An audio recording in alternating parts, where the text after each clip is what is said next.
How many of you are familiar with the energy efficient mortgage? Anybody? All right, you again. You seem to know quite a bit about this. This guy from Lowe's here, he's got some clues on this. The energy efficient mortgage is very cool. No one seems to have any awareness of this.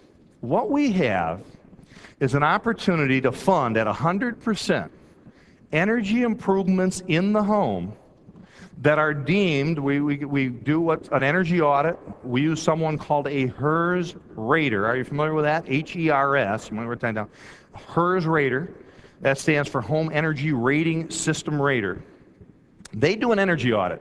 And what they do is they make suggestions on improvements. So the improvements we choose to do, if those improvements will pay for themselves in energy savings over the expected life of the improvement, that is eligible for the energy efficient mortgage. The way the process works is the HERS rater comes in, does an audit on the home as it sits, analyzes the current energy costs, and it rates the energy efficiency using this HERS rating schedule, where 100 on the scale is considered the average home in America. Okay? So what they then do is they give you that rating point, and they measure those energy savings against that base home. They then will give you kind of like a prescription from the doctor and say, ideally, in an ideal world, you should replace the windows, and if you did, this would be the savings. And if you went ahead and put more insulation and weather stripping, so they'll itemize different things you can do. Of course, you're not required to make those repairs, but it gives people a laundry list, and they can say, well, we definitely want to do the windows, we want to do this, thus, and so. That also gives us the information the lender needs, so the lender can determine that those particular improvements can be included in the energy efficient mortgage portion of the loan. What that means now is we can exceed the FHA loan limit. Okay? We can go up above where that buyer would have qualified. Let's just go back. Let's say that buyer we talked about earlier would qualify for a $150,000 mortgage. He may qualify for, say, an additional $8,000 or $10,000 worth of energy efficient improvements. The lender then can allow that buyer to get that mortgage. The monthly payments will go higher than the buyer would have qualified for. But why does that make sense? What's the logic?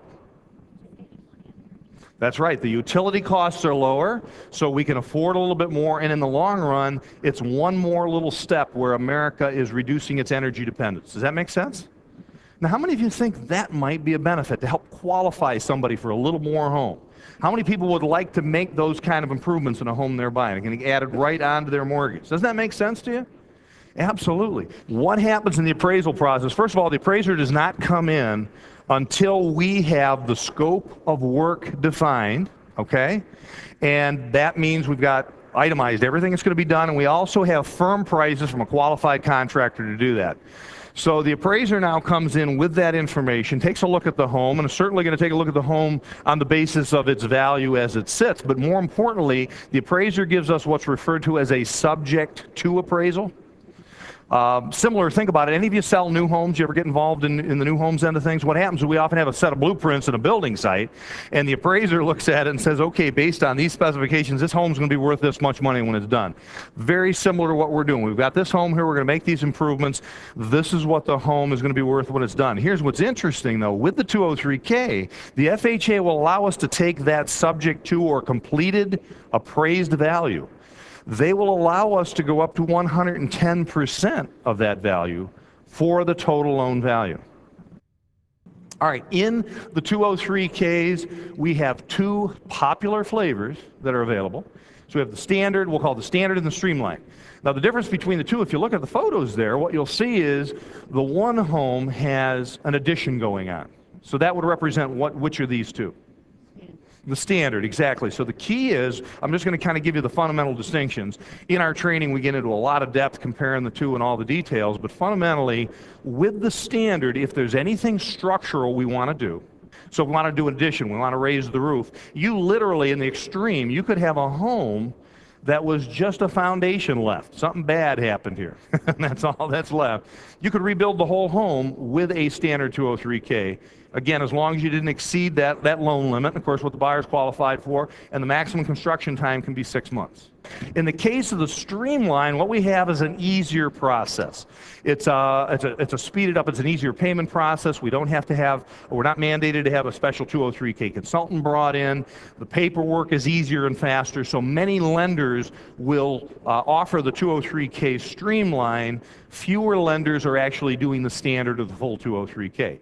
They're both great products. Depends on your need, and there's many, many homes that really do benefit from the standard. But again, more of the deals I think you'll see would be with the Streamline. So the Streamline is for more aesthetic improvements, not structural, but we can put on a new roof, new siding, new windows, insulation, heating system, new kitchen. There's lots of stuff you can do with a Streamline, okay? So it's a good product. The other challenge with the Streamline is the maximum of the renovation portion of the loan is how much money on a Streamline? It's $35,000. So $35,000 is the maximum. Again, you can exceed that with the energy efficient mortgage. So let's say you want to do a Streamline, you got $35,000 worth of improvements, another $10,000 that would qualify or eligible for the energy efficient mortgage, so you can stretch that to $45,000 worth of improvements. And I think you can, thinking about that, you can see that could make a big difference in a lot of these deals, you know, in bringing these deals together. If you go to REbuildUSA, you'll find a frequently asked questions. We have a section in there where we identify eligible improvements and so on. Of course, when you go through the training, we go through much more depth. We also give you some worksheets and so on to work with, so you can sit down with customers, help them understand exactly what does or does not qualify. The key to this is, as it relates to the use of contractors, the key to this is the FHA wants us to bring in qualified, licensed, established, insured contractors. The lender has a responsibility and will not qualify for the FHA loan. Okay, won't qualify for the insurance if they haven't done their due diligence. So one of the challenges is we have to make sure there's a contractor who has a solid track record, who is licensed, bonded, and insured. And thinking about the 203Ks, can you see where one of the challenges is if we leave this up to the homeowners to go out and find a qualified contractor? Can you see where some of these deals would get tough to come together? Because for us to get the loan to close, we've got to have the scope of work finalized. We have to have a qualified contractor with solid bids in there. The lender's got to be comfortable with the contractor. So who do you think is helping us solve that problem in our program? Our buddy from Lowe's here, exactly. So we've got a contractor here that nationwide has licensed installers, customer satisfaction guaranteed. The lenders are absolutely, they love the idea of having the power of Lowe's, the support of Lowe's, and all that customer satisfaction behind things. So that's a big part of what we've done to make the program easier.